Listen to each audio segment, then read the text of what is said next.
What's going on, animators? Aaron here from CG Riff, and we're thrilled to have you join us for episode 12 of our CG Riff animation podcast. And you guys are in for a treat tonight. Our special guest tonight is Mr. Jeremy Schaefer. Jeremy has been just kicking butt out there in the industry the past handful of years. He was an all-star down at Ringling a number of years back. I remember his work kind of caught my eye back in those days. You probably know him from his Box Assassin thesis short film, which has tens of millions of views on YouTube. Everyone's kind of seen that. It's made the rounds. We're going to get in a little bit into that, but he's currently at DreamWorks Animation, where he's worked on projects like Bad Guys, Kung Fu Panda 4, I believe, Trolls, right? Yep. Boss Baby, I believe that's the second one. I believe. We'll get into all that. You clarify that. But thank you so much for taking the time, Jeremy, for being here tonight. Of course. Yeah, Aaron. Yeah, thank you for having me on. You've had a lot of very amazing animators on, so I'm just honored to sit down with you and chat. And it's nice to finally meet you as well. So. Yeah, I'm glad we're doing this. I was thrilled when you said when you agreed to come on. So yeah, let's get right down into it. Go ahead and tell the people out there, where did you grow up? What was your kind of childhood like, and what role did art play, in the early years, like in your upbringing? Yeah, absolutely. Yeah, I grew up in Kentucky, so there's not a lot of animation or much of anything around there. I mean, it's a nice place. I like where I grew up, but yeah, I mean, I'd say like a lot of people, like animation and movies influenced me, like many of us do. Like, yeah, I wasn't growing up near some sort of entertainment hub or anything like that, but I watched animated movies growing up. I probably grew up. I grew up right around as CG animation was coming, like Toy Story. Toy Story 1, Toy Story 2, that was like, my 4-year-old birthday party was a Toy Story cake. So like, but I at the same time, I caught, I was watching 2D animated movies. So, I mean, just all of the Disney and Pixar stuff, it was, kind of the general childhood experience, I feel like, for me, which is like a lot of other people. But I would say, as I grew up even more, the thing that was different, I think, for me growing up from maybe the previous generation is the introduction of like YouTube and all of the different sorts of entertainment and videos and things that you see on there. And so that's where I saw things like Quarter Digital, Freddie W., a lot of YouTubers making like VFX and stuff like that. And so those videos really caught my attention and inspired me once I got a little bit older, like in high school and stuff like that. And even animation, like indie animation on YouTube. And one example I always give is Killer Bean. It's funny. I have a little Killer Bean figure right here. Shout out to Jeff Liu. And then even another smaller one is called the Mega Plush, I believe. It's a indie animated like short film thing put out then. But yeah, just stuff like that on the internet inspired me a lot and got me excited about animation. But yeah, growing up in Kentucky, there wasn't a lot around, and so I think that just in general, as I got older, I developed an interest for art, for animation. More so even at the beginning, just making movies, making things like in my backyard with a camera. And at the time that was with my brother. But I think eventually it began to shift towards animation. And I think animation became more meaningful to me later on in my life, to be honest. I can kind of explain more about that, but I think at the beginning it was more of a means to an end for me. It was, I feel like I'm in Kentucky. I feel like Hollywood. I feel like Los Angeles. I feel like all these things are very far away from me. And so I was like, how do I make things that are cool, that are big, that are exciting with limited resources? And to me, animation and specifically CG animation, CG programs, all that stuff was more my interest. Felt like the way that could be done for someone like myself. So yeah, I think that was like my goal coming out of high school. Like that's what it was. But I think, as I got to college, it kind of began to shift. But yeah, it's kind of my story growing up and whatnot. Yeah, that's great. And it's funny you mentioned the Killer Bean thing, because I hadn't thought about that in a number of years, but I remember those videos. And as soon as you held it up, I could see some of the parallels in Box Assassin. Absolutely. They're not even intentional. Cool things, yeah. Yeah, I didn't even realize. I was like, oh yeah, he has like 2 guns too. Like I didn't even realize that till a couple years ago too. I think it was unintentional. You have like the subconscious things. Homage. Yeah. So that's cool. Yeah, I think it just kind of happens naturally about the things that you like and inspire you, and you in a way take those and imitate it in some way.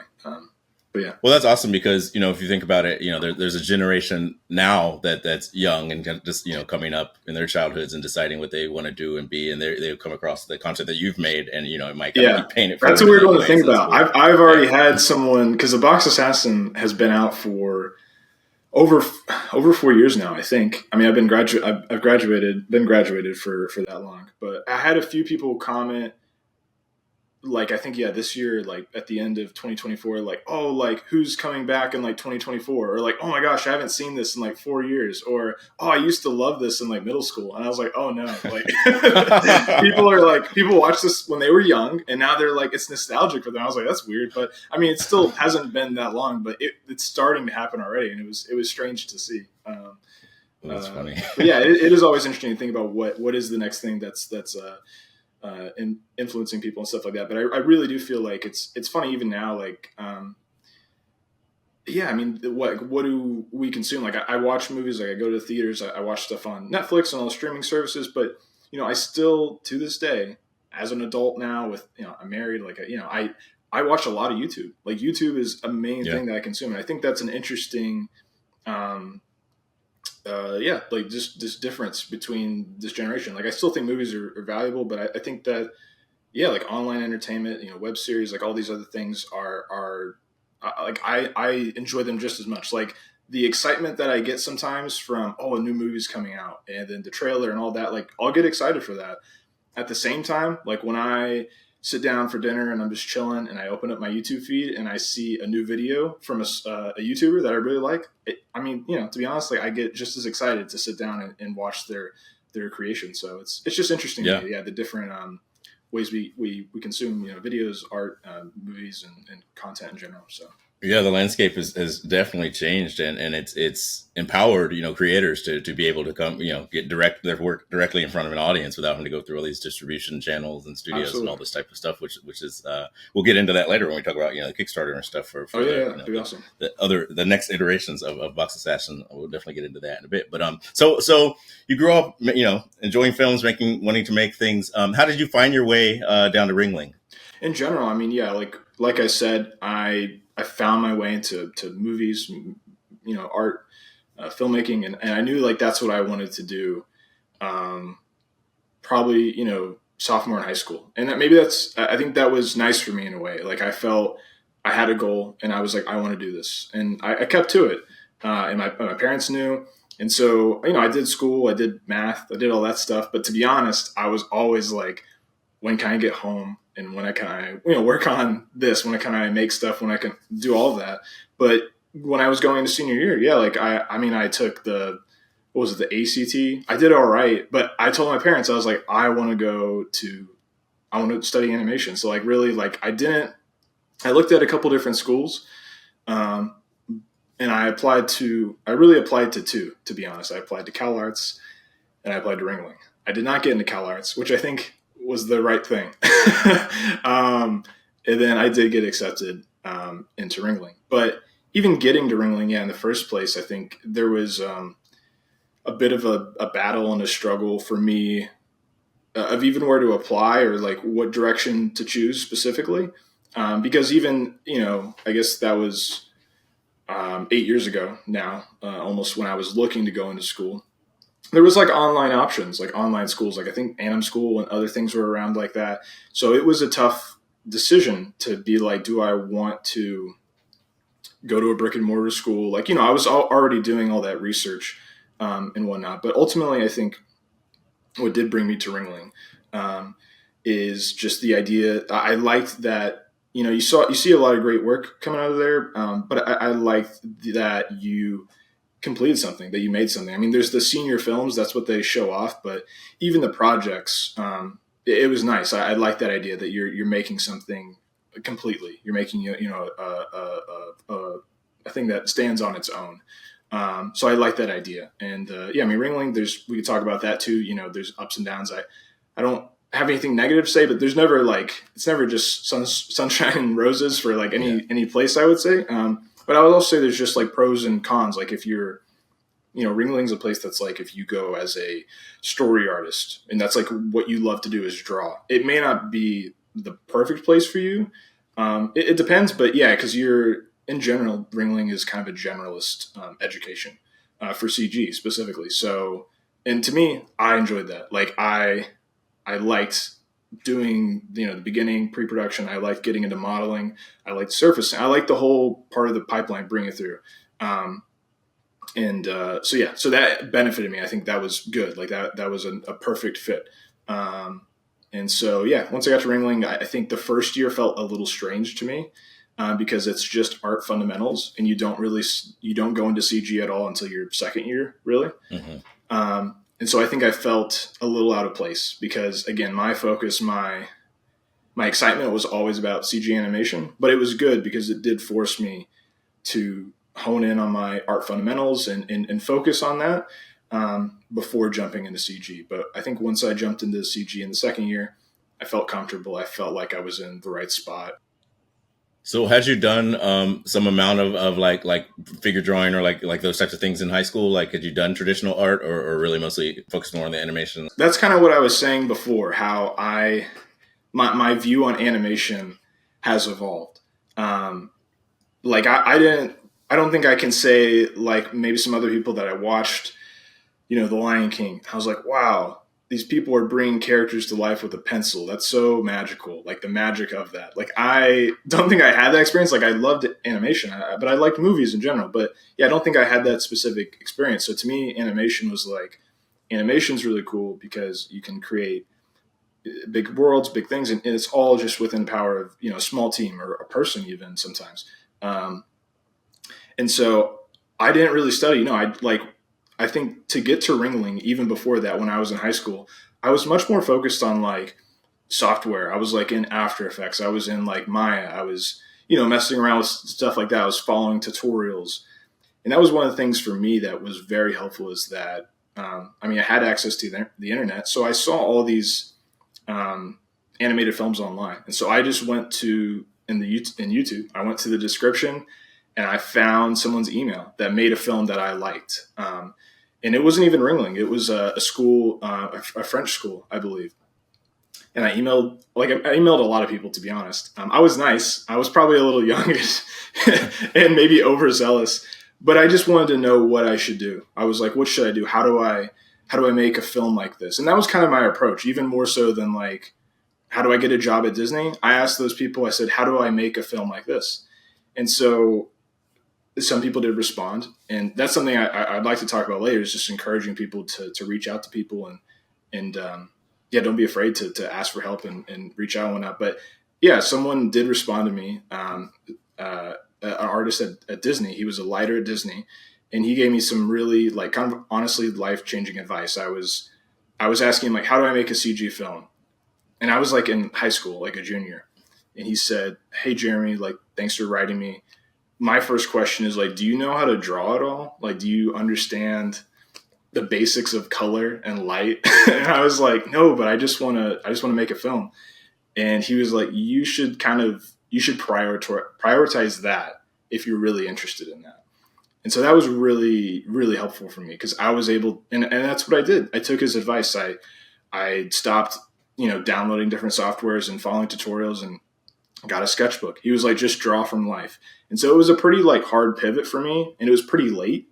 Like I started doing that as a junior in high school, like really trying to draw and paint and understand that stuff.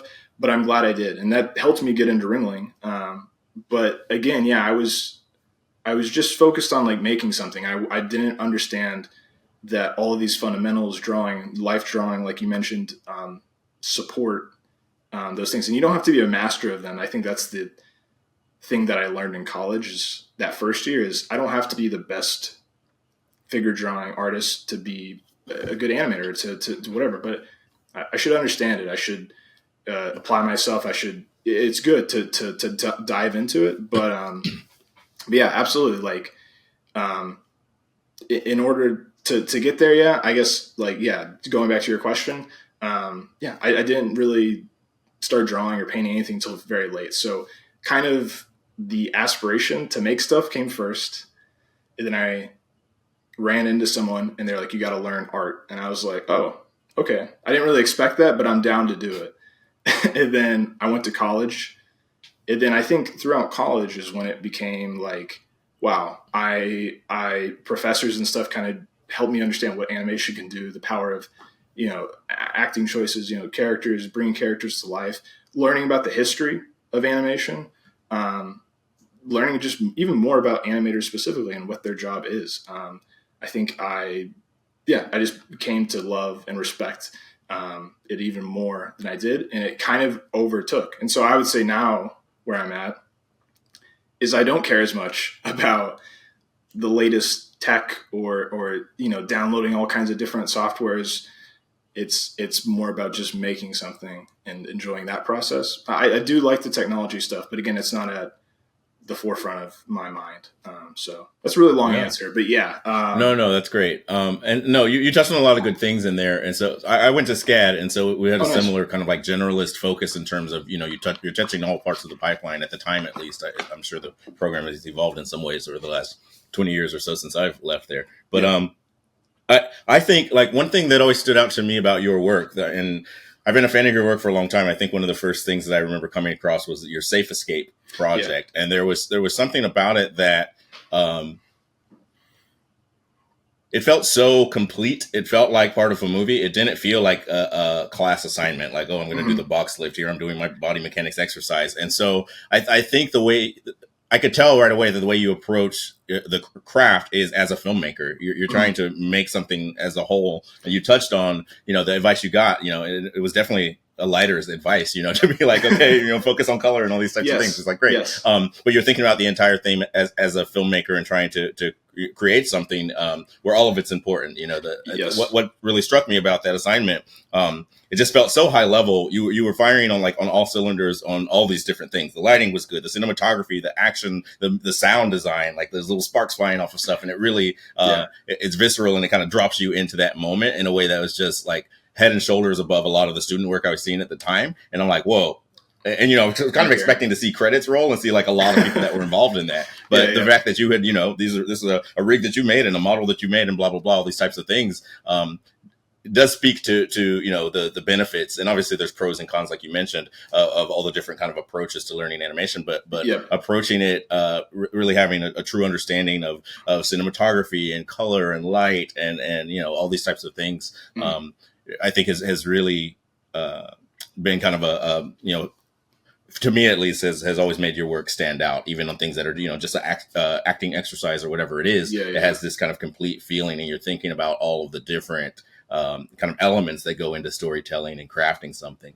And of course, those things, in the long run do get you noticed, but it's slightly different than like, oh, I'm going to make a demo reel and then these 3 shots so I can get to X studio, right? It's like, no, I'm going to make something that's awesome. And then, 30 million people are going to want to see it. I mean, we'll get into this later, but you mentioned that, studios started reaching out to you and everything from your student film. And I don't know a lot of people who could say that. Yeah. Right? Yeah. Like that's pretty incredible. No, I appreciate it. But yeah, I mean, to your, what you just said, I think it's great. And even like, again, before we started recording, we talked a little bit about just like people's journey and how everybody's journey is different. And I think that's something, I mean, maybe I was always kind of like trying to understand, like in high school. Again, that's why I was reaching out to people. I was like, tell me what you did so I can do it. It's funny. Even the guy that I reached out to from Disney, he's French. His name's Alex. He's a great guy, and I owe a lot to him, honestly, because he responded to my email, a high schooler. But yeah, he's from France, I believe, and when I was corresponding with him, he was like, "You need to learn how to draw and stuff like that." And I was like, "Okay, I'm doing that." And I would like send him some drawings, and eventually I was like, should I go to your school, like the school that you went to? He was like, what are you talking about? He was like, dude, it doesn't matter. He was like, just study, just learn these fundamentals, just apply yourself. And the great thing he told me then, which probably didn't even fully click, he's like, it doesn't 100% matter where you go. Like, if you care and you apply yourself and you keep working at it, like the things will come. Like there's pros and cons to schools and all that, but that lesson was really helpful for me because it was less about, do I have the perfect teacher? Do I have the perfect course? Do I whatever it is, it just helped me focus on, what's in front of me, I guess, a little bit, and not worrying about my journey matching everybody else's journey specifically. And the stuff that you're talking about is really interesting too, because it's like, if I could go back and do it again, would I start drawing in middle school and make that my focus and become amazing at drafting and painting. At the same time, like me focusing on like technology and being really interested in like software and all that stuff in high school and less worried about drawing in a sketchbook, that gave me the skills that when I got to school and I was like, oh, I want to add like sparks into the shot and I want to edit this together and add sound. I'm like, oh, I've been doing that in high school, like before the art thing. So I think it's always cool. And I hear it talking to other animators now, you know, in the industry for a couple of years and even at school, everyone's journey is genuinely really different. There's similarities and stuff, but it is interesting, I think. I mean, I think it's good, for like younger animators and students to remind themselves of that constantly, that it's no one's path is linear and no one's path is the same. And I mean, that's so much, honestly, that's honestly one of the primary reasons I do this podcast. And you know, you'll notice that I rarely focus specifically on like, oh, well, this person just worked on this you know, whatever latest movie that's out. Let's spend the 40 minutes talking about that. It's like, no, the journey to me is always the most interesting part because there's always some similarities and there's some overlaps and parallels, but we all start somewhere different to kind of end up in a similar place. And that's, to me, that's always been really inspiring and absolutely, hopefully, you know, inspiring to the listeners as well. I was just gonna say, even at school, it was always interesting. Like some of the people I worked with, like I went to school like pretty much right out of high school, you know, like 18 or whatever. But I went to school with people too, where they're like, oh yeah, I'm a little bit older, and I was studying, you know, engineering for 3 years, and I was like, no, I'm not gonna do that anymore. I was like, man, that's so cool that you you're like, yeah, I'm gonna pursue. I realize that this isn't what I want to do, and continue, you know, pursuing what I feel like is what I really want to do. But it continued reminding me that everyone's different, and those people would bring cool skills. I'm like, what? You know how to do that? And it's so I think that those things are always good, and it's a good reminder to not worry about, I think, too much. Yeah, if you're on the perfect path, it's just that you're moving forward in some way. So one thing that's pretty interesting, to me is the way you described it, at least, you know, growing up in Kentucky and stuff, you wanted to be able to, you know, be able to make things kind of by yourself almost, really. Yeah. But the industry as a whole, like once you get out there, you know, at least in like the studio system, it is a very collaborative pursuit. It is very right. You don't have to be like in a vacuum, like doing it all alone. That's awesome that you're, you know, not all of us are as gifted with all of those skills as you have. But, you know, how have you found that kind of transition from like a person who's basically making things more or less by himself, even in school in a way? You know, where you're kind of touching all the parts of the pipeline and doing everything, to now being, you know, having kind of a narrower focus and you're just crafting performances and someone else is making the rigs and doing the lighting and all that. Yes. How's that transition been for you? There's definitely benefits to both. And I would say, that was really like my goal in the beginning. Like I wasn't like thinking like I'm going to work at Disney or Pixar. I was like, I'm going to make stuff and I'm going to do it by myself because I saw a lot of people doing that. I was like, it's possible. So that's my goal. But eventually I was like, oh, like, you know, working at studios and stuff, I really, the stories I've heard, what I see, like it became very enticing to me and exciting. And so, I mean, having been at DreamWorks for a little over 4 years now, I think, or coming up on 4 years. It's different, but I would say, I mean, for me, at least at DreamWorks specifically. And I mean, that's another thing. Studios are different and all that stuff. So this is just speaking about DreamWorks specifically, but I mean, it's nice. I do enjoy, like I said earlier, I'm not as like constantly fascinated that I want to learn how to rig, and it's more of a means to an end. Like even in school, it was always like, there are some parts of the pipeline that I enjoy more than others. Like I do enjoy lighting and like surfacing, but like rigging, when it gets really technical, to me, it's more of a means to an end. And so it's like whatever I can do to make it happen. So being in the studio, it's nice to be able to come in and say, I'm just focusing on this thing. And making it really good. And you're not, you know, oh, there's a problem here. It's not my problem. Like that's someone else that's doing that thing. Like that's a nice feeling to have as a professional, that you can just laser focus on what you're being paid to do, what you're asked to do, and make that really good. And the flip side of it is exactly that. Like sometimes it's been a month and you're working on like, you know, this chunk of shots and you're like, I'm really tired of just animating these shots. So it really is like, sometimes you can't win a little bit, but it's just constantly a cycle, and finding the balance of those two things. But in general, I would say it was a little bit of adjustment, but I've enjoyed it from the beginning, and I still enjoy it. It's nice because, yeah, I mean, I come home and I'm still able to do other things, and those things also help balance out the fulfillment of being able to model something or light something or put together a story or write something. Like those things always for me, help balance out what you're doing, from a 9 to 5 basis. So yeah, I wouldn't say it was too difficult. If anything, there's just, I would say, the social and collaborative aspect of animation as well. Like, I mean, animators aren't like, I guess again, it depends the situation you're in, but I mean, at a big studio, yeah, you're showing in dailies, you're presenting to people, you're talking with your supervisors, you're talking to people at lunch, you're getting feedback from coworkers and stuff. So I wouldn't say that was an adjustment, but it's something that I kind of quickly realized, like I have to not prioritize it. Like I just have to navigate, like make sure I put effort into that as well. You can't just show up at a studio and be like, I'm going to crush these shots and not talk to anybody. I mean, you could do that, but it's probably not the best way to go about it. And I don't think people, it's nice to show up to work every day. I mean, I think that's also something I realized about myself. I learned about myself is I was like, oh, I want to go in a basement and make a film and then do it all by myself, and then 4 years emerge and be like, here's what I made. And I think that's kind of fun, and I still like the idea of that in a way. But I also found that I do enjoy showing up to work, chatting with someone, working, going over, chatting about something else, getting some feedback, like being in a social and collaborative environment. I do enjoy that as well. So I was kind of surprised myself, to be honest, when I got to a studio, and I was like, I do enjoy the collaboration, maybe even a little more than I thought I would. Not that I thought I won it, but you get what I mean. But yeah, I think that's a big thing. It's just, you often think as a student, like my work is most important. And I think that's 99% true. When you're applying, they look at your, we look at your reel and it's like, yeah, this is cool, or this is not cool, or whatever it is. But when you get there, it's very important, I think, I want to say, and again, I don't think this is like you have to be this type of person.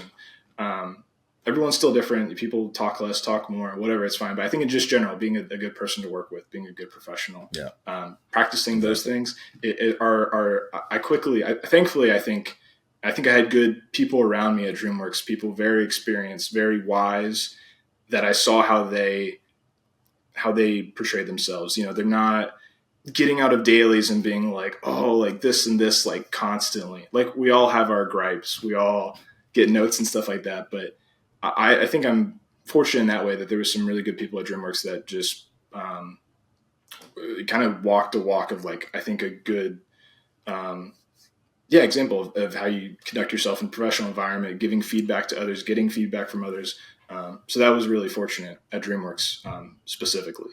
Yeah, I found that's one of my favorite parts of the process, and I wasn't that familiar with it, as a student or going in, but I love, at least especially at the the studios where, and you kind of touched on it before, where you were doing everything in college and making rigs, but maybe it's not your favorite thing. But there's something kind of magical when you bring people together that are all kind of firing it on the top of their game. It's like now you're using a world-class rig versus a rig that you just cobbled together. It's cool. Like when now you have, lighters who really know what they're doing, and effects artists that just inspire you every day with everything they put on the screen. And it's something about bringing all of those elements together, and everybody kind of the rising tide kind of raising all the ships, and you can, I feel like, when things go well, right, when everything aligns, then the whole is greater than the sum of the parts, right? And you have all these people who have vision and inspiration and all these types of things, but there's something about bringing it together, and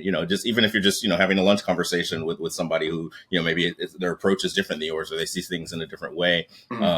You can kind of generate more and better ideas than sometimes you can in a vacuum, which is, that's kind of the superpower of a team, of course. 100%. But let me backtrack a little bit, because I do want to spend a fair amount of time talking about the Box Assassin, because I think probably absolutely what you're most known for, and what most people are most familiar with your name attached to. Can you take me all the way back to like where did that concept come from? Like, how did you come up with that idea? What was the genesis of it? We see there's a little bit of the coffee bean guy that maybe snuck in there, but what were the sort of the genesis of that? That was really, yeah, Killer Bean was totally unintentional. But from the beginning, I think it's a strange story because it was, it wasn't like the thing that I set out to do, or like, oh, I'm at school and I'm going to work myself up 4 years and I'm going to make this film or whatever. I mean, originally the Box Assassin was an idea that I came up with. Like, the inception of the idea was from high school. When I was in that phase a little bit of like, oh, I want to make stuff. I'm gonna use After Effects and I'll do whatever. I'll make it all myself. I'm emailing people. I'm asking them, how do I, which software should I use? Should I use Maya or should I use Modo? That's the other one I was looking at. That's what I was worried about. But at the same time, I was like coming up with little ideas. And yeah, one of the ideas I had was like this guy, and I think he was like a postman or something, but he hid in a box and he was like delivered to these gangsters and he popped out and he shot them. He was the Box Assassin. And I did I think I had a little drawing done at the time. And that was like junior year of high school. And it's funny because I think, I can tie this back around to a lesson that I learned in school a little bit. So so that happened. And then, I did little ideas, little doodles, all kinds of things. And then went to school, did my first year of school, started doing, your CG training and generalist training. And then in junior year, you start to approach at Ringling what's called pre-pro class. And so that's where you are doing the storyboards and I guess the ideation, you're writing. How the class kind of works is that one semester you pitch all these different ideas, and basically with the help of the faculty, you hone in on an idea. And then when it comes to senior year, you produce the film. You make that film that you kind of did all the art for and the animatic and whatnot. And so when I was in that pre-production class, I went through that whole process where, I think there's 2 rounds of pitching. So you pitch 3 ideas. The faculty's be like, this one's really good, or like, these are both good and you can choose. And so I did that and I made it animatic and I did character design and all that stuff. And then they do it one more time. So at the end of the semester, you have 2 choices. And so I did that again. I pitched 3 more ideas. And one of those ideas was the Box Assassin, actually. And it was kind of like one of those things where you're making a presentation and you're trying to buff up, how long it's going to take. Or you're writing a paper for school and you're like, man, it needs like half a page more. How can I add in some fluff? And that's what it was, to be honest. And the Box Assassin, I went back. I was looking for one more idea. I had 2 ideas and I was like, I need one more idea. So I went back into the archive and I found the Box Assassin. I was like, this is kind of fun. It's kind of silly, but I was like, I don't know if I want to do that specifically, but I put it in there. And so I pitched it and all the professors were like, do the Box Assassin. It's so good. And I said, no, I don't want to do the Box Assassin. I want to do this other idea. And so I didn't listen to them. I did this other idea. Because they were like, we think the Box Assassin is the best, but you can choose from, one of these 2 or whatever. So I chose a different one and I developed it for a whole semester. I got to the end of the semester. I had 2 ideas, neither of which are the Box Assassin. And then you have a final 3, I think, weeks, maybe like 4 weeks at the end of the semester, where you use those weeks to refine one of the ideas that you choose.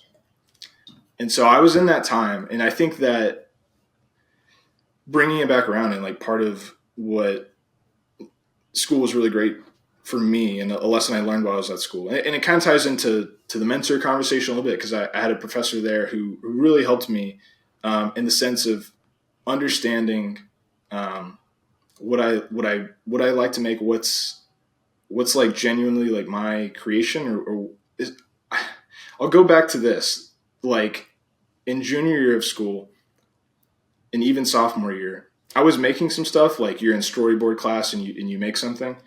And I felt a lot of times when I made something and I was finished with the project, I watched it and I was like, I don't really like this. Like, I'm not happy with it. It doesn't feel like me. And so that kind of continued through it. And so going back, that's kind of how I felt when I watched those two animatics that I'd spent all that time on. I chose those ideas. I was like, yeah, I want to do this one. I was like, I don't feel like I could invest a year of my time into this and be excited about it every second of the day. I had made the Safe Escape project, like you mentioned, at that point, and I think that was like the cracklings of me understanding that I can make these things that are inspired by the things that I like this, like stuff I saw on YouTube, and I don't have to make it fit exactly into this box of what I think animation should be. Does that make sense, Aaron? I hope that makes sense. Yeah. And so I had those couple of weeks left, and I had a very helpful conversation with a professor.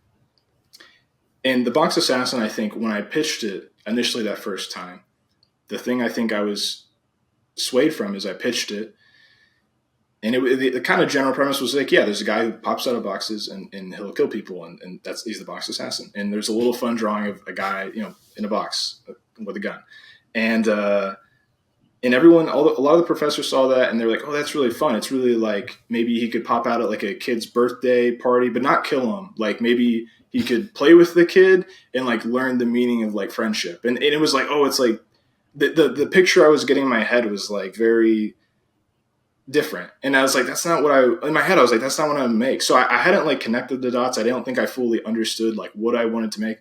And so eventually, to cut things short, I kind of connected those dots. I was talking to a professor. He was like, Jeremy, like you can make the Box Assassin. Like it could be cool. Like it could be like kind of, badass. It could be the cool lighting. It can be like that. It could be funny too. And you have that mixture, but like it can be those things as well. And I was like, yeah. And he gave me a few movies to check out. He was like, go check out these few movies.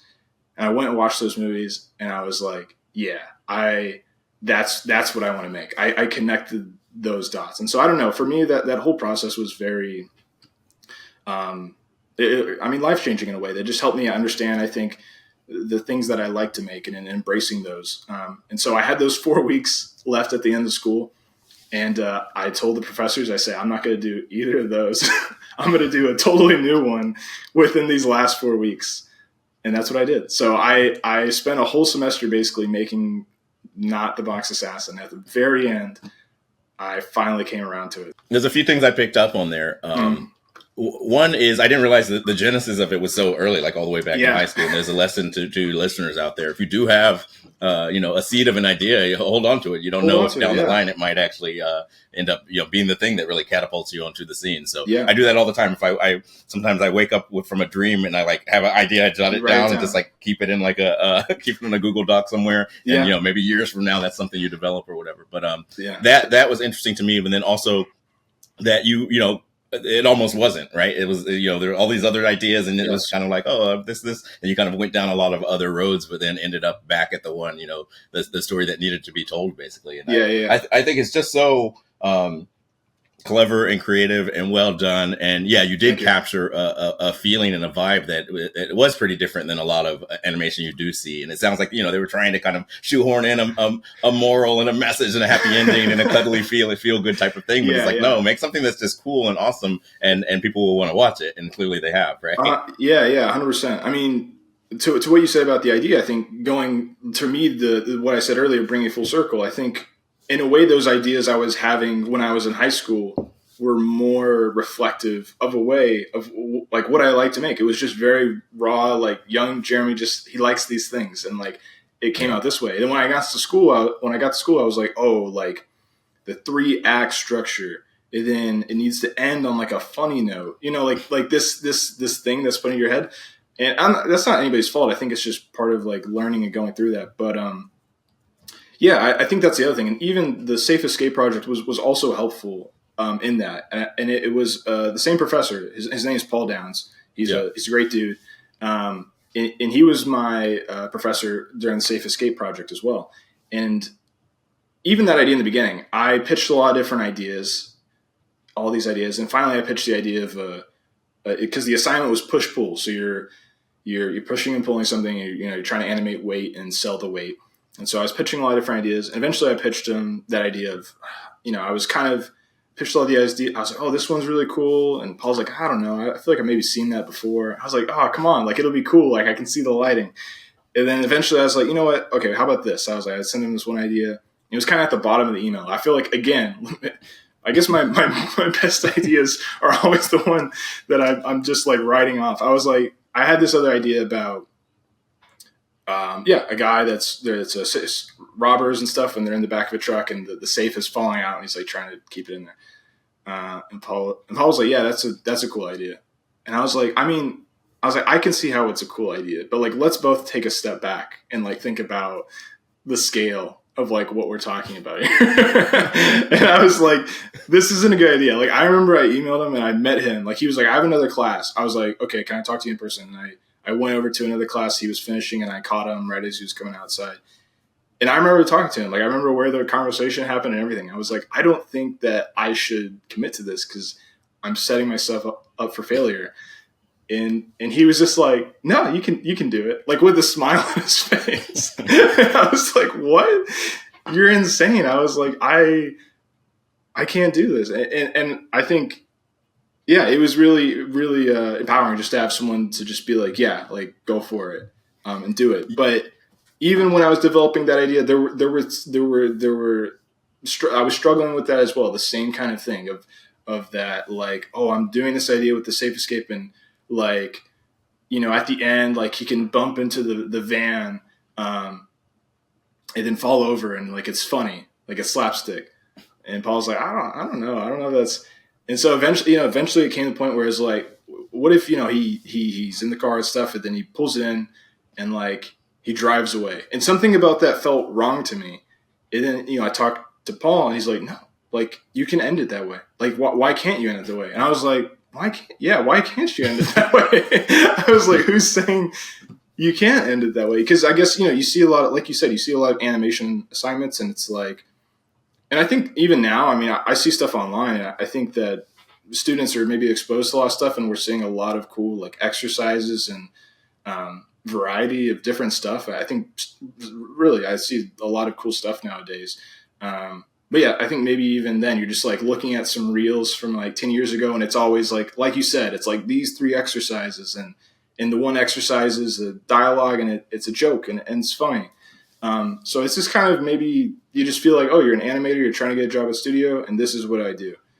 And you just get kind of stuck into that. I think that's maybe what it was, but yeah, I think it took a while, and, you know, you're still always kind of fighting for the best idea, and, you know, trying to figure out what works and whatnot. But, yeah, it was an interesting, like, I don't know, it was an interesting, like, time and interesting process to kind of get to that point. I'm glad you have come to find your voice and or maybe trust your ideas, because It's funny that in both cases they were the ones that you kind of like discounted. But I think, like you said, the system can sometimes tend to shoehorn us, like funnel us into kind of thinking in the same ways. Yeah. And that's why it's always really refreshing when something kind of comes outside of the box, you know, a Spider-Verse or Arcane or something just like comes and blows the whole thing open. And you're like, whoa, yeah, we could make stuff like this too, especially in Western animation.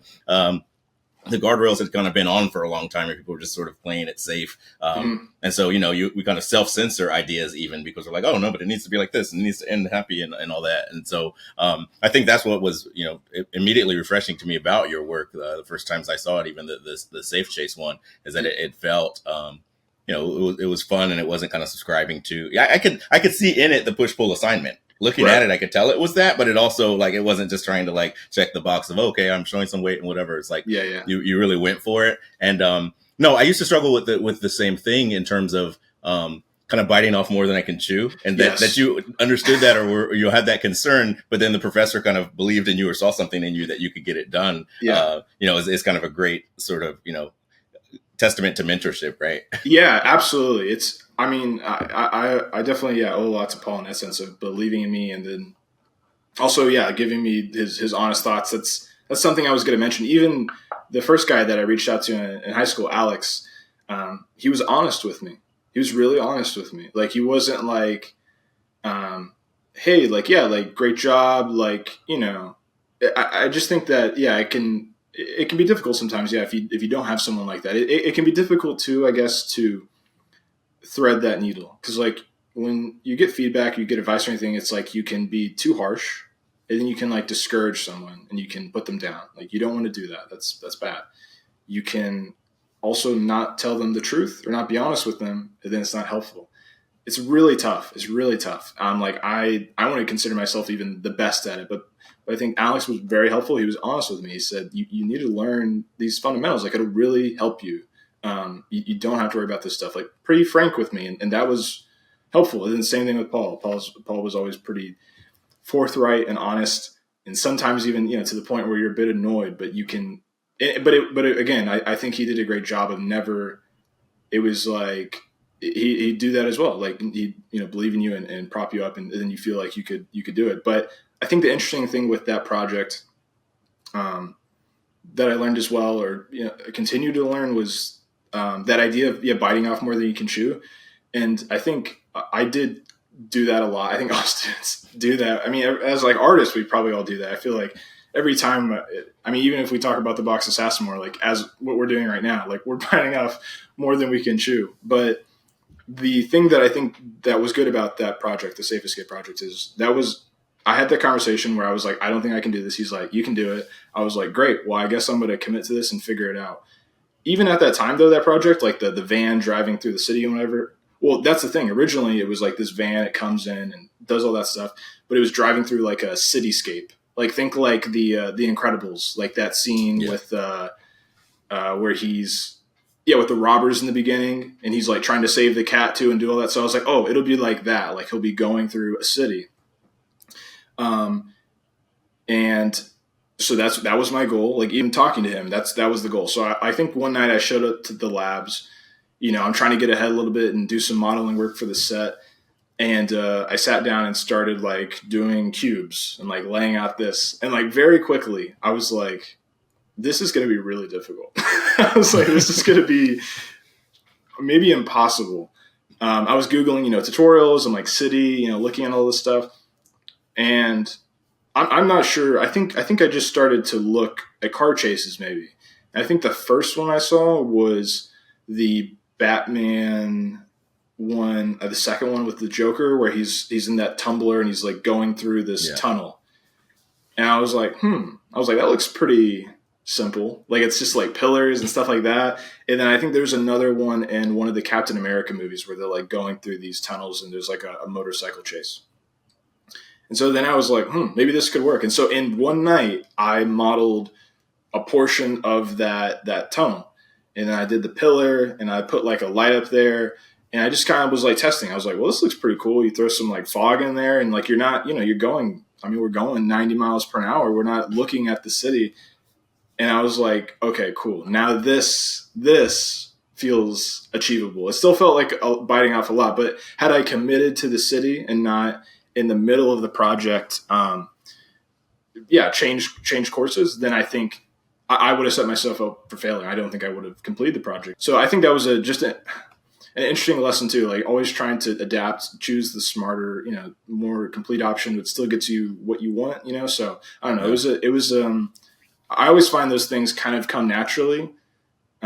So that's why I do always like kind of advocate in a way, being ambitious, but also being smart, like as you're going through the process, to be like, oh, I can do this, then maybe like go for it, like pivot, do that thing to save yourself time and stuff. But for sure, it's about kind of like honing in on like the essence of what's important. Yes. But take those big swings, like have the big idea, but then, sometimes you have to find like where to be economical so you can really spend your time on the thing that's really gonna have the most impact. 100%. Yeah. That's great. So you kind of, you mentioned it and you've got on the hoodie, of course, but the Box Assassin has second life. It's not just a thesis project anymore. Can you speak to the current state of things and kind of talk about how that went from, just being your thesis project to obviously getting a lot of eyeballs online? And now, obviously you guys did the Kickstarter a while back. You kind of update us with whatever you're allowed to say about where that is and what's going on with that. I could tell you everything, Aaron. Like that's the nice thing right now, is that we're not really, I'm beholden to the supporters and delivering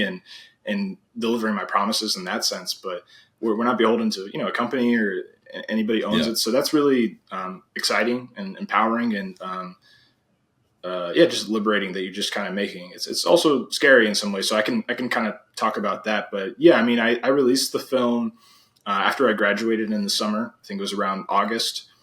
And I was really excited about what I had made in school. I was like, this seems really cool. And so, I mean, I plan to try to as best market it myself as possible. And I think I'll use this as a quick opportunity just to touch on, like, I know we talked again at the beginning about like students and like how you navigate the world now of animation. Like, in a way, it feels like there's animation industry is collapsing, but at the same time, I think there's so much cool animation stuff being made. You just mentioned Arcane and Spider-Verse, and like in a way, there's really cool animation stuff and I think exciting stuff to look forward to. So there's kind of both, but yeah, like as a student and stuff, like how do you approach that? But I think in general, there is something to be said for a bit of fearlessness and like asking for things and like approaching people with like respect and all that stuff and being kind and courteous. But one of those examples was with the release of the Box Assassin. So I was, I sat down, I made a Google Doc of like, how can I release this thing?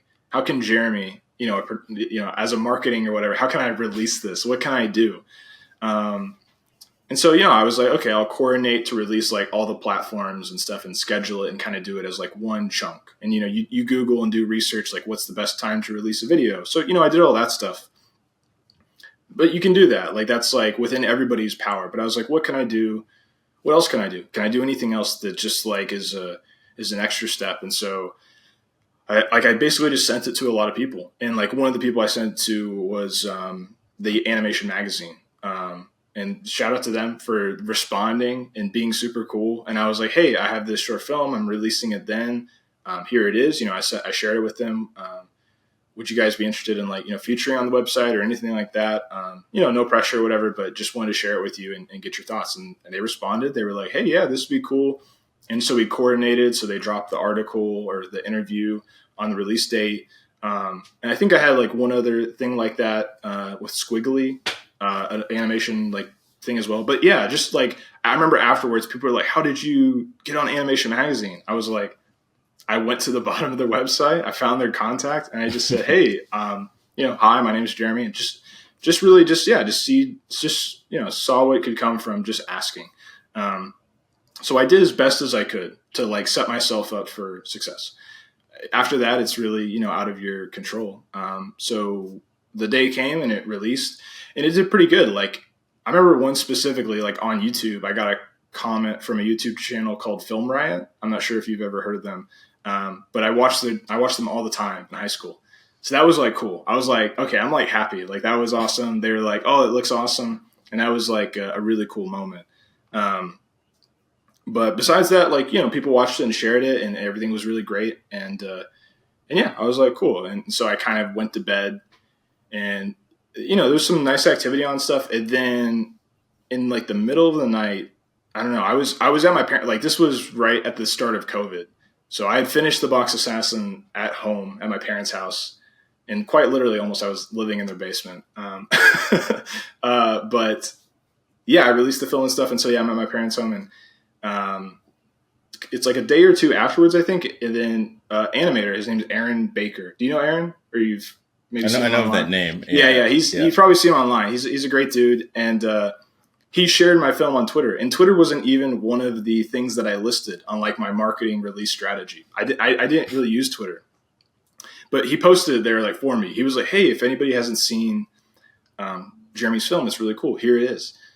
And it got like quite a bit of interaction. I was like, whoa, that's kind of crazy. So I made it, I logged in, I reset my password, found my Twitter account, and I posted it there myself. I was like, hey, here's my film.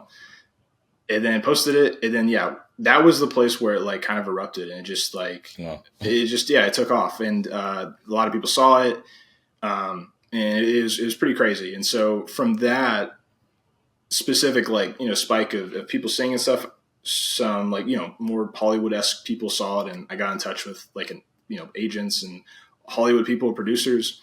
And so that's kind of what started the journey of it being like something more, even than I thought. I was like, I did not expect. So wait, are you working at this time? Like after you finished, like you've graduated by now, did you get like hired on? No, because that's the other thing. No. So that's the other interesting thing. Like, I released it, and people were like, "Wow, like you must have like a million job offers." You know, people being very nice again, but I was like, "No, like I actually like." It was a weird time with like COVID and everything. Yeah, Like yeah, again, like there was that, but to be honest, it did feel like people like I don't know at the time like there wasn't like a bunch of people hiring. You know, it was just kind of odd. Um, so I don't know. It was just kind of like there wasn't like it's not like oh Jeremy has like 20 opportunities. Like it wasn't like that at all. For so kind of around the same time, yeah, um, I was beginning to talk to DreamWorks and just talking to them, and they liked my work and stuff like that. And ultimately, stuff I think didn't like 100% work out. Um, but I mean, going back to kind of mentors, people. There's a guy that went to the same school, went to Ringling. His name's Leron Topaz, and he had seen my film at the school because he kind of came to the school and did like a review and stuff. But long story short is he was like, "Hey, like, what are you up to?" And I was like, "I'm just kind of waiting at home, looking for opportunities." He's like, "Did you apply here?" And I was like, "I did, but like, I don't think maybe it got lost in the system or whatever." But he put in a really good word for me, and they showed him my work, and DreamWorks was a kind of interesting place because they don't hire, or at least at the time, they didn't hire a lot. Like DreamWorks is full of people yeah, that have been there for like a long time, and yeah. they're really good at what they do. So it was cool. It was kind of a cool time because myself and another animator, younger, both got into DreamWorks, and then over the following years, like it's opened up, and even other younger people have gone in. It's cool to see the place kind of change and morph. But yeah, so that was kind of happening alongside the same time. But again, like that was another in terms of journey thing. It's just all very not how you think it's going to play out exactly. It's very sporadic. But yeah, so I started working at DreamWorks towards the end of that year. But the Box Assassin stuff, it was kind of happening at the same time. And so yeah, with the Box Assassin stuff, I think the interesting thing about animation and like learning animation, learning about movies and stuff is then learning about like, well, I think as animators, you're always like, you're doing your shots, you go to the lunch table, you're talking about like, oh, like, did you see the studio, with studio we're doing this new movie, this new project. And like, oh, why'd they like greenlight this project? Like, you talk about all that kind of stuff in that world of like Hollywood where there's like green lighting and pitching is like so different from what we learn about animation. I'm sure it's just totally different. So when after school, when I got in touch with those people and stuff and those companies, and they're like, "Hey, like, do you want to take the Box Assassin out? Do you want to pitch it, or like, what other ideas do you have?" It was just very new to me. I was like, "What are you guys talking to me about? Are you funding the movie? Like, who do you work for?" Like, it was very new to me. So it was a very steep learning curve.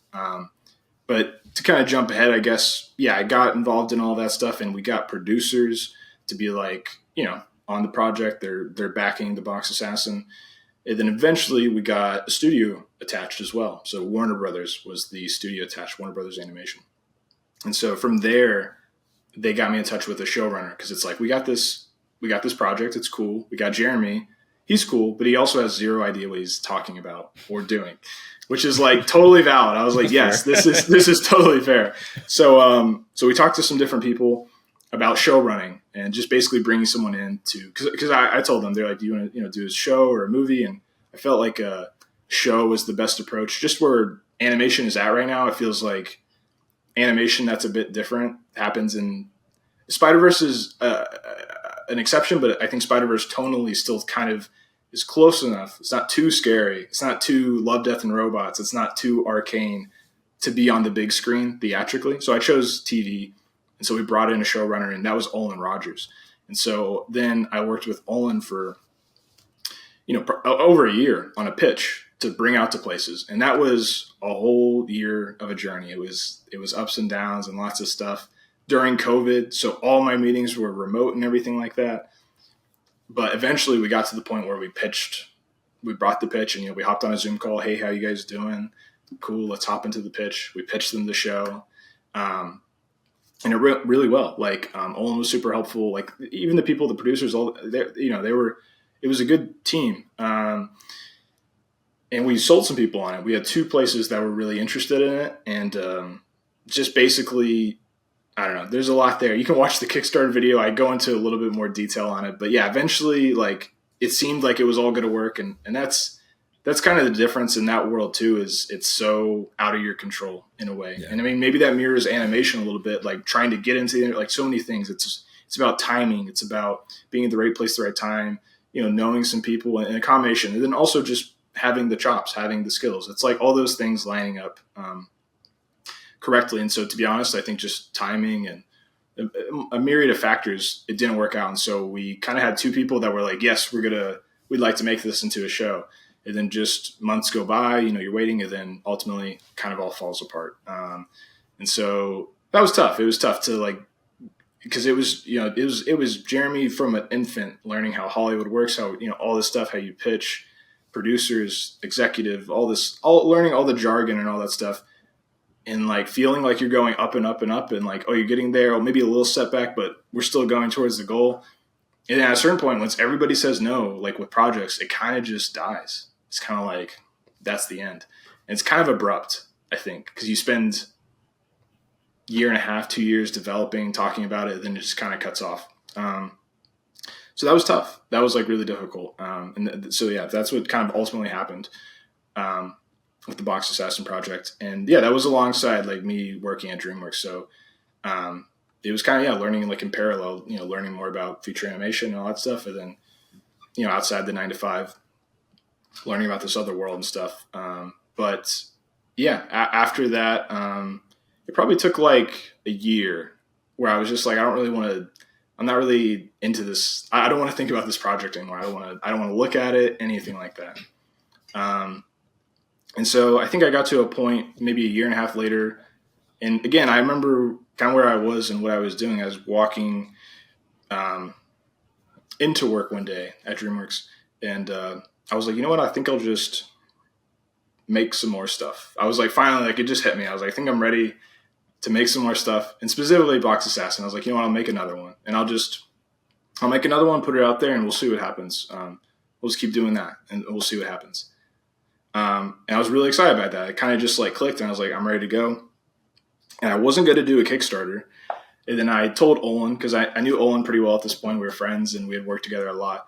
I was like, hey, man, I think I'm going to continue the Box Assassin project and just kind of make a short film by myself, and you'll see it in probably like 4 years once I'm done. And he was like, no, do a Kickstarter. I was like, I don't want to.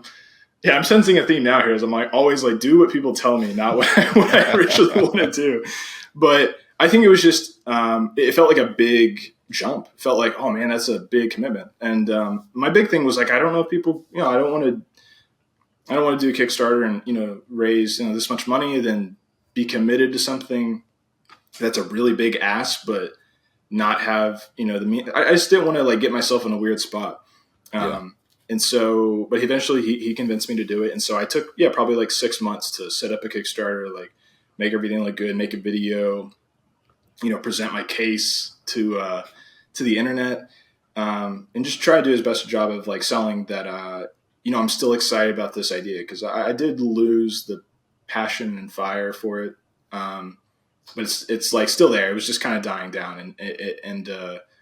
So yeah, eventually it came back and stuff, and we did it. And I think, to me, and what I told Olin, what I told everybody who was kind of close to me, I was like, it's kind of a testing ground for me. It's like it's an indicator. Do people want to see this? And if they do, then great. Like I'll put everything I have into it. But if it doesn't get funded, that's okay with me. It's a signal to me that I can move on. Like it's all good. Yeah. And so ultimately to me, like that was like the first goal, is just putting it out there and seeing, are people excited about this? Do they want to see this? And so I was very, very humbled and also excited by the response ultimately that we got. But yeah, that's kind of a long way of the beginning of it to where we are today. And I think what's cool and what's exciting is when you go through the studio system and all that, it's really exciting in the same way almost that working at like an animation studio is that you're an animator and that's what you do.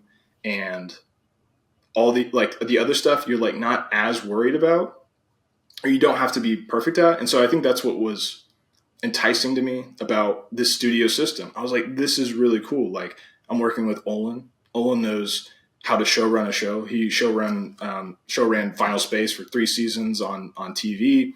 He knows how to, budgets and all this stuff.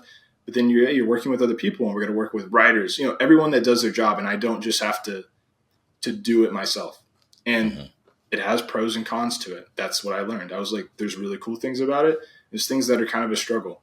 And so now being independent, it's fantastic, and I like it, and I'm really excited. And ultimately, I think it's worked out for how it should. But there are struggles. Like, I think indie animation isn't just like a slap on, like, cool, now it's going to be great.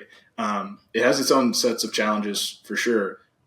But I think, the creative control and the other things that you're able to have are really nice as well. And ultimately maybe fit, going back to the very beginning, like I grew up on this era of a little more guerrilla filmmaking, do it yourself, that, and it feels to mirror a little bit more that. And so I don't want to give up on like pitching to places and trying to do stuff. And I don't want to discourage other people from doing it either, because it's tough and stuff. But I mean, me and you, we both see movies, we see awesome animated movies, we work on awesome animated movies. It's great. It's just a process and it takes time. So I like both, and I don't want to discourage people from doing it. But there's pros and cons kind of to both of them. But I think some of kind of the big takeaways, and we'll wrap up soon. I don't want to take up too much of your time. But it's been a great discussion. I think some of the great kind of takeaways, as I listen to your story, your journey is, closed mouths don't get fed, right? I always love that saying. And it's like that you have the wisdom to like reach out to the French lighter and reach out like on all these things. And then sometimes listen to the people. So it sounds like sometimes you listen, sometimes there was some pushback or something, maybe you should have listened, but then it right away. Stubbornness for sure. But it's like knocking on those doors, even, Animation Magazine, whatever it is, it's like putting yourself in Luck's way, we'll say, right? Yeah. Like putting yourself out there, a lot of these opportunities can open up. So having the courage to do that, and it's not always going to work out. People reach out to me all the time online, and as often as I can, I try to write back, because you never know if you're going to be the one person that like is the catalyst for them chasing their dream or like following an idea that they have or whatever it is. And so absolutely,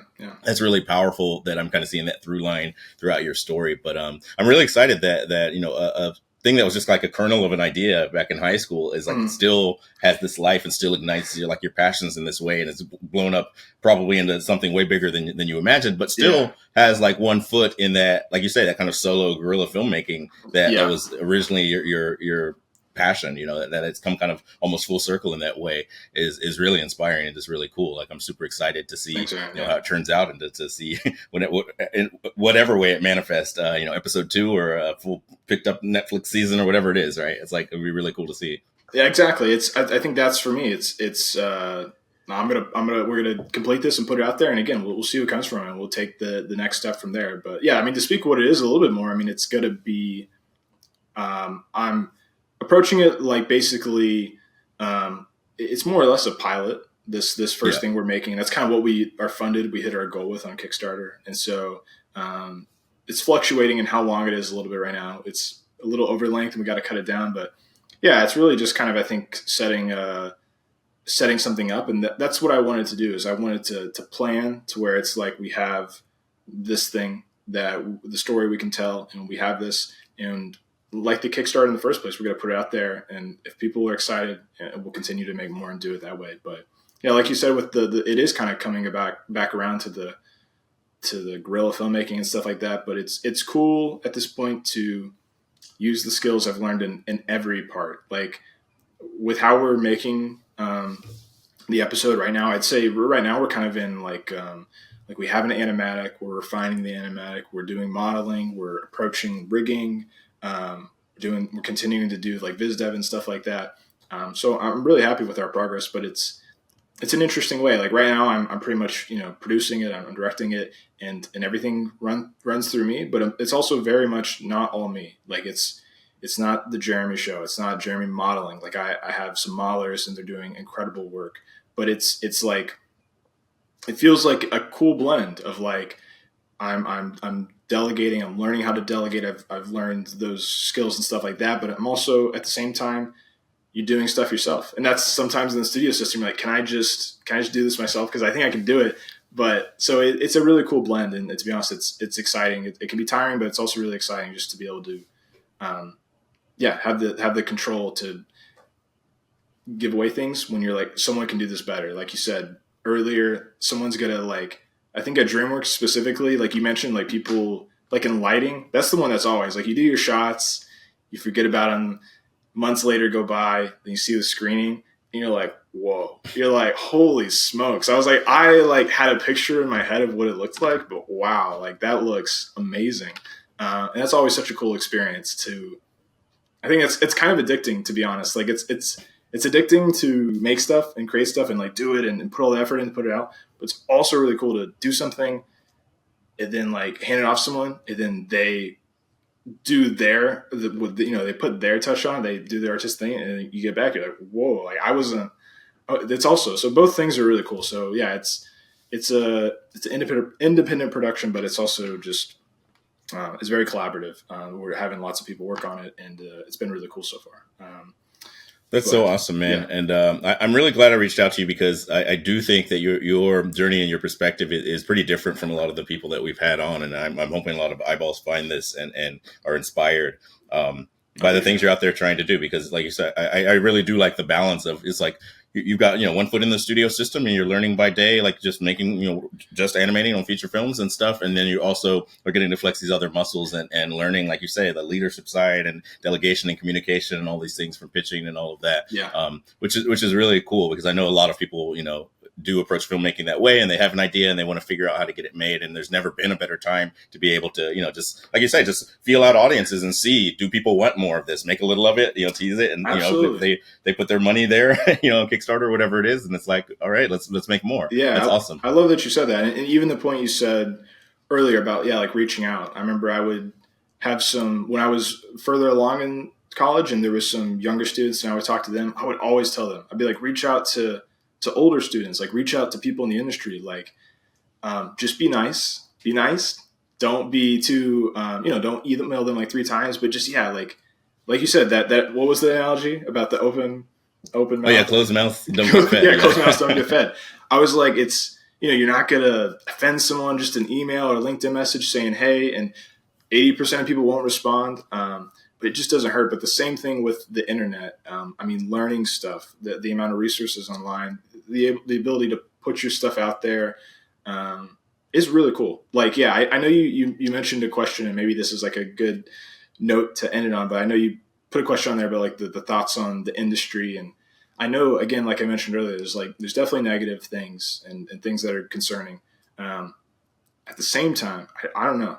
I'm still pretty optimistic and I'm pretty excited about, just where we're at. I think maybe it's going to be a bit different, but I think that the idea of there being artists, being animators, being filmmakers, and making stuff, humans making stuff, it's exciting. I think it's an exciting time. So I'm pretty excited about that. But yeah. Obviously the industry is in an interesting state right now, and nobody knows what this AI thing is going to do or going to mean, and there's just in some ways the industry is quite literally on fire as we speak right now. In some ways, and our hearts go out obviously to all those affected, and we pray for speedy resolve to everything going on down in LA right now. But there are there is still that glimmer of ripe opportunity, and because there are so many ways to get in front of your audiences and to dialogue directly with your audience and what find out what people want to see. I don't think the human kind of inclination to want to tell stories and to want to be told stories is going anywhere anytime soon. And so 100%. Finding ways to get that art from outside of you onto screens or phones or whatever it is something that I think is it's kind of never been a better time to explore that. And so thank you so much for your time. I love to kind of end on a fun one, just sort of a hypothetical palate cleanser after all that. Thank you for all of that. There's a lot of really good inspiring stuff there. Yeah, of course. But if you hadn't gone into animation, are there other things you could have seen yourself doing, like in some parallel universe? My big transition in like you said, I was pretty interested in art and animation pretty early on, but in middle school, it happened in middle school, and I was really into basketball. And I'm not that tall. I'm like 6 foot tall. My brothers are taller than me. maybe I could have been a hooper if I really dedicated myself. But I was on like the public high school, middle school basketball team. And I specifically, like, you had to try out, you had to go through like 3 rounds of tryouts. Like it was pretty tough. And I was on the team. And yeah, I think in 8th grade, I quit the team because I was like, I don't want to get done with school and go to practice for 3 hours and then go home. And I can't mess around in like Maya or After Effects. And so it's funny because in the past like 2 years, I've gotten super into the NBA, just watching games, all that stuff. And I'm watching these games, and now it's at the point where you watch, you watch college sports or something. You're like, oh my gosh, that's like a 19-year-old kid out there. So I don't know. It just makes me think. I'm like, there's my answer. I was like, maybe I would try to be a basketball player, but it wouldn't have happened. Not at 6 foot even, probably, unless you really got some mad handles, I guess. No, yeah, I'd have to have some major skills. So yeah, that wouldn't have happened. But sometimes I think about that. I'm like, oh man, it'd be cool to be an NBA player. So nice, man. Well, again, I really appreciate your time. This has been a lot of fun. It was so great finally getting to put a face and actually meet you. I've been, like I say, a fan of your work for a number of years. We really appreciate you stopping by. Thanks all of you for tuning in. We've got a lot of more great episodes coming this season. So like and subscribe. Continue to follow all the stuff we have coming out. We're going to be sitting down for some more great conversations. Thank you again, Jeremy. Yes, thank you, Aaron. I appreciate it. Bye. All right. See y'all.